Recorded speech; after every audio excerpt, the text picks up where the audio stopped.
안녕하세요. 서울 아산병원 종양내과 의사 김영돈입니다. 많은 암 환자분들께서 암 진단을 받고 난 뒤에 항암 치료에 대한 이야기를 많이 들으셨을 것입니다. 그리고는 왜 항암 치료를 받아야 하는지, 반드시 받아야 하는지에 대해서 많이들 여쭤보십니다. 수술만 하면 되지 않나? 라고 생각하시는 분들도 있고, 항암 치료를 받을 경우 머리카락이 모두 빠지거나 하루 종일 구토를 하는 등 괴로운 부작용을 견뎌야 하는 과정으로 생각하시며 항암 치료가 꺼려지는 분들도 있기 때문입니다. 오늘은 이러한 항암 치료가 암 환자분들에게 왜 필요한지, 길고 긴 암 치료 여정에 있어서 어떤 의미를 가지고 있는지에 대해서 말씀드리도록 하겠습니다.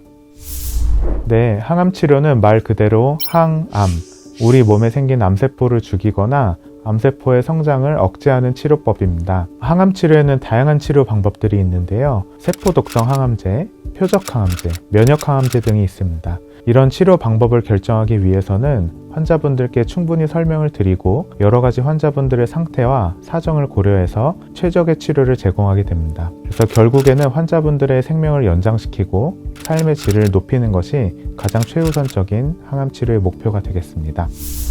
이러한 항암 치료는 목적에 따라서 크게 두 가지로 나눌 수 있겠는데요. 먼저 첫 번째는 수술 후에 재발률을 낮추기 위한 보조 항암 치료입니다. 우리가 수술로는 눈에 보이는 암세포들을 다 제거하게 되는데, 사실 우리가 재발이라는 거는 눈에 보이지 않던 미세하게 전이되어 있던 암세포가 성장하면서 재발을 하게 되는 것입니다. 그래서 보조 항암 치료는 이러한 미세 전이를 박멸시켜서 결국 재발의 확률을 낮추고, 즉 완치율을 높이는 목적의 항암 치료가 되겠습니다. 최근에는 비슷한 맥락에서 수술 전에 항암 치료를 해서 암세포를 줄이고 그로 인해서 완전 절제율을 높이고 재발률을 감소시키기 위한 선행화학요법도 그 역할이 점점 더 커지고 있습니다. 두 번째는 완치가 어려운 상황에서 암으로 인한 증상을 완화시키고 생존율을 증가시키기 위한 고식적 항암 치료가 되겠습니다. 암의 진행 속도를 늦추고 증상을 완화시켜서 삶의 질을 높이기 위한 치료인데요. 이미 다른 곳에 전이가 되어 있어서 수술적 치료가 어려운 분들에게 항암 치료를 통해서 암으로 인한 증상을 완화시키고 환자분들의 삶의 질을 높이면서 생존율을 증가시키기 위한 목적의 항암 치료를 의미합니다.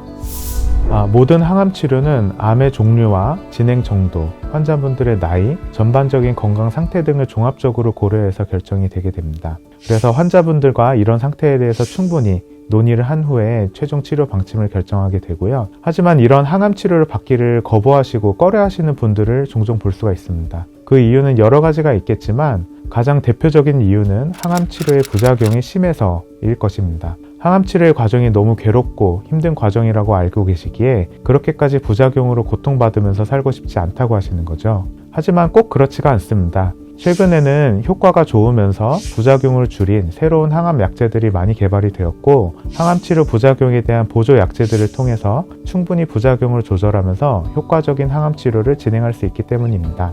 우리가 흔히 미디어를 통해서 알고 있는 것처럼 항암 치료를 하면서 모두 머리카락이 빠진다든가 하루 종일 구토를 하고 말라버리며 지치고 힘들어 하시는 부작용들은 대부분 예전 이야기인 경우가 많습니다. 실제로는 머리카락이 빠지는 항암제도 있긴 하지만 모든 항암제가 탈모를 일으키지는 않습니다. 그리고 최근에는 탈모의 부작용이 거의 없는 항암제가 훨씬 더 많고요. 항구토제 및 항암제가 발달하면서 이런 구토, 구역 증상들을 잘 조절하면서 항암 치료를 받으시는 분들이 훨씬 더 많습니다. 그리고 항암 치료로 인한 증상이 심할 때에는 항암제의 용량을 조절하기도 하고 스케줄을 조정하기도 하는데, 이런 점들을 바탕으로 체계적으로 부작용 관리를 하게 됩니다. 무엇보다 전이암에서 효과적인 항암 치료 발달로 인해서 암세포가 효과적으로 줄어들면서 암으로 인해 발생했던 증상들이 좋아지게 되고 삶의 질이 굉장히 좋아지는 경우가 최근에 많이 경험하게 됩니다. 최근에는 제 외래로 오신 환자분 중에서 암으로 인해서 식사를 잘 못하셨다가 항암 치료를 하면서 증상이 좋아지게 되고 식사를 잘 하시게 되면서 오히려 체중이 10kg나 증가하셔서 좋아하시는 분도 있으셨습니다. 실제로 환자분들이 암으로 인한 통증이나 증상들이 항암 치료를 통해서 효과적으로 호전되는 경우가 상당히 많기 때문에 항암 치료를 받으시면 더 오래 생존할 가능성이 훨씬 더 높아지게 됩니다. 그렇기 때문에 부작용으로 인한 오해로 인해서 치료를 망설이고 계시다면 꼭 담당 의료진과 긴밀한 상의를 통해 결정하시기를 꼭 부탁드리겠습니다.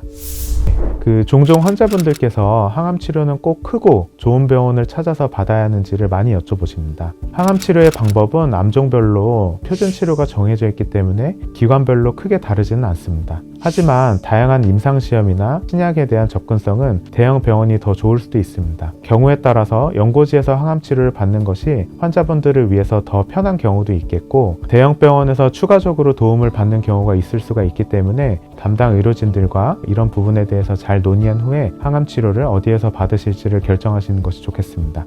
구독, 좋아요, 알림 설정 부탁드리겠습니다.